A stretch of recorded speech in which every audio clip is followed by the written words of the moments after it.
Hi, friends. I am Dr. Aniamma Joseph, President of Aksharastree, the Literary Woman. In the series of classics revisited, I am attempting on Wuthering Heights by Emily Bronte. The Bronte sisters, Charlotte, Emily, and Anne, have established their names in English literature as poets and novelists in their short span of life. Among the three, the second sister, Emily Bronte, is best known for her novel Wuthering Heights. Wuthering relates to weather. It means the place is characterized by strong winds. The wild moves as the backdrop, the primitive passions, supernatural events, the satanic hero, uniqueness of narration, all these and much more contribute largely to the popularity of the book. It was certainly unimaginable in a Victorian background, and Emily Bronte can be said to be a forerunner of modernity. You notice later in the works of Henry James and Joseph Conrad. Within the two specified dates of 1801 and 1802, when Mr. Lockwood, a tenant at Thrushcross Grange, becomes the narrator and gathers information from Nellie Dean, the kindly housekeeper, most of the story has already happened.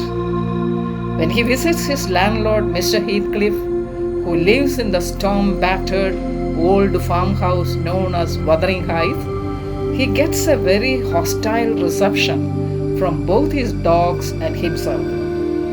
Heathcliff is a powerfully built, darkly handsome man, but extremely sullen and morose. But Lockwood is quite fascinated by him. During a second visit, he is detained there overnight because of a heavy snowfall. Heathcliff is inhospitable to him, and he happens to sleep in an unused room in the house. Lockwood has a nightmare and a weird experience. He sees the apparition of a woman who says she is Catherine Linton, and she tries to get in through the window. Lockwood screams, and Heathcliff rushes into the room, and in a fury he orders him out of the haunted chamber. Heathcliff then throws himself on the bed and implores the ghostly woman to come back to him. Later, when he reaches Thrushcross Grange, Nellie Dean starts narrating the story to Lockwood. The Earnshaw couple lived at Wuthering Heights with their daughter Catherine and their son Hindley. Once, on returning from Liverpool, Mr. Earnshaw brings with him a filthy, ragged, dark-complexioned orphan boy whom he found in the slums. He christens the boy Heathcliff and tells his children to treat him like a brother. Earnshaw and Catherine love Heathcliff because he is brave, sturdy, and self-sufficient. But Hindley feels jealous of him for stealing his father's affections. He constantly torments Heathcliff and makes him perform menial chores. So his father sends Hindley to school to avoid trouble. Then Mr. Earnshaw dies, and Hindley returns to Wuthering Heights with a sickly, dull bride named Frances. As master of Wuthering Heights, Hindley behaves more cruelly to Heathcliff, who vows that he will one day make Hindley pay for his brutality. Heathcliff's only joy in life is roaming about the wild moors with Catherine, who finds in him the ideal companion for her own wild, restless spirit. One night, when Heathcliff and Catherine, during their adventures, are mischievously spying on a grand ball being given at Thrushcross Grange and watching the puppet like pampered Linden children. They are set upon by a watchdog, and Catherine is bitten on the leg. She is taken into the house where she stays for 5 weeks until her leg is healed. There she meets the kindly, civilized, aristocratic Lindens, their charming son Edgar, and their lovely daughter Isabella. When Catherine returns home, she is all eager to narrate stories of the Lindens' life of ease and gaiety. Her stories make Heathcliff wildly jealous. Tragedy again strikes Wuthering Heights. Hindley's sickly wife, Frances, dies after giving birth to a son, Hareton. Hindley drowns his sorrows in drink and continues to torment Heathcliff. One day, Catherine confides in Nellie that although she really loves Heathcliff, she thinks she will marry Edgar Linton, for he is tired of being a tomboy, and it will degrade her to marry a servile orphan who is content to take orders from her brother. Heathcliff happens to overhear the last part of the conversation and leaves Wuthering Heights that night in a fury, determined to make his way in the world before he returned to Catherine for his wife. Catherine searches for him on the moors in a rainstorm and cannot find him. While Heathcliff is away, Catherine eventually succumbs to Edgar Linton's charm and good manners. Not hearing from Heathcliff for 3 years, she marries Edgar and goes to live in the peace and tranquility of Thrushcross Grange with Nellie Dean as the housekeeper. Then one day, Heathcliff returns and startles the Lindens with his elegant clothes and fine manners. He does not reveal what he has been doing over the years, but he has obviously prospered. He wants to be a tenant at Wuthering Heights. Catherine is overjoyed, but Edgar suspects his motives. Hindley, who is completely broke through gambling and debts, happily allows Heathcliff to stay there. Heathcliff moves into Wuthering Heights and starts his revengeful measures. He allows Hindley to indulge in more and more gambling and drinking and becomes the real master of Wuthering Heights.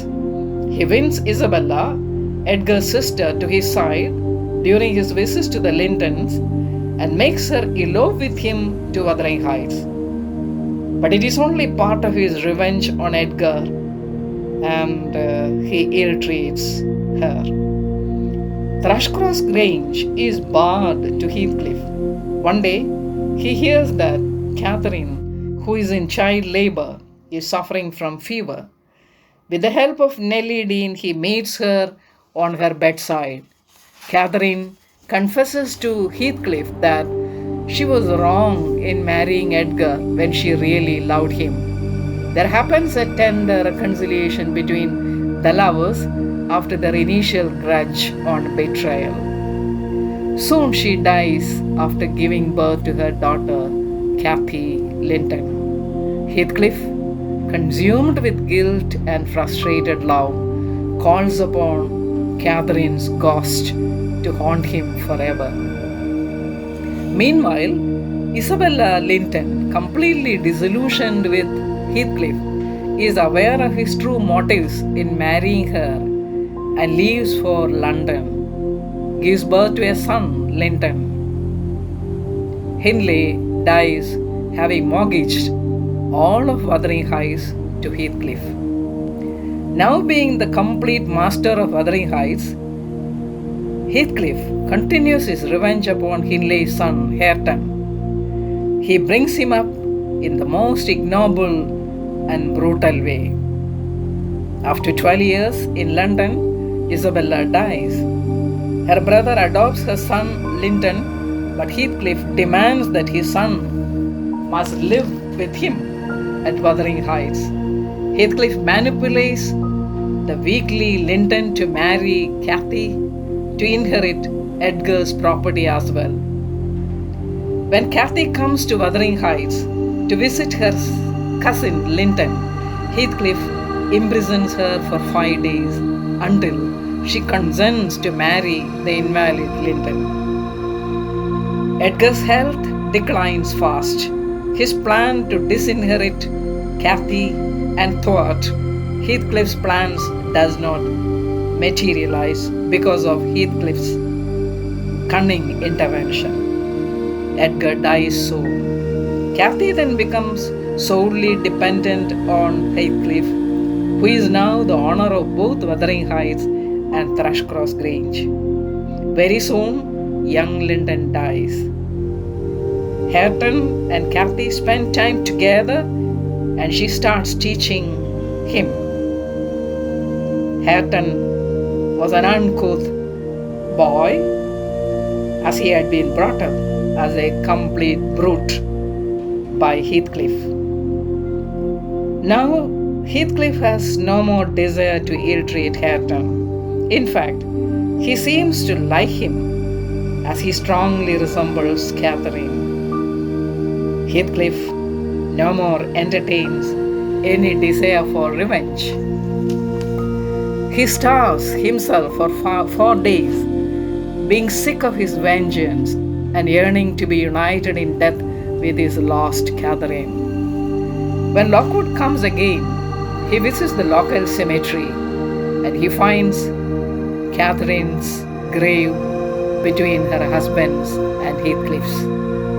Local legend has it that on stormy nights, the lovers, Catherine and Heathcliff, are seen to roam the bleak moors they loved so much when they were young. As Catherine said earlier, my love for Linton is like the foliage in the woods. Time will change it. I am well aware as winter changes the trees. My love for Heathcliff resembles the eternal rocks beneath, a source of little visible delight but necessary. Nelly, I am Heathcliff. He is always, always in my mind, not as a pleasure any more than I am a pleasure to myself, but as my own being. This immortal love is the supreme element that turns the novel into a masterpiece of all time. In spite of his villainy, we cannot hate Heathcliff, as we may feel he is more sinned against than sinning. Thank you.